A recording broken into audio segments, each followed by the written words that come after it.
immo bo'lmanglar dedi payg'ambarimiz. Immo kim? Odamlar nima qilsa shuni qilib ketaveradigan odam. Immo bo'lmanglar. Bunday kishilar agar odamlar yaxshilik qilsa, biz ham yaxshilik qilamiz deyshadi.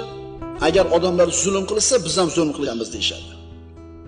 Buni o'rniga dedi Rasululloh sollallohu alayhi vasallam. Agar odamlar yaxshilik qilsa, yaxshilik qilishga, agar yomonlik qilsa, zulmga o'tmaslikka o'zingizlar o'rgatinglar dedi. Tushunalingmi? Ko'pchilik nima qilsa shuni qilaveramiz, biz ham demanglar, musulmon odam immo bo'lmaydi. Tushunalingmi?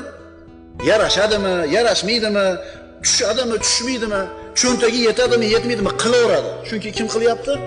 Ko'pchilik nima desa biz ham o'shada endi deydi. Shu odam immo bo'ladi. Chunki ko'pchilik aroq ichamiz desa ichib qo'yaveradi. Ko'pchilik jumaga boramiz desa nima qilib qo'yaveradi? Jumaga ham borib qo'yaveradi. Musulmon o'g'il bolalar jo'ralarda orqalardan elchitinglar. Sizlar mo'dan diktovat qilinglar.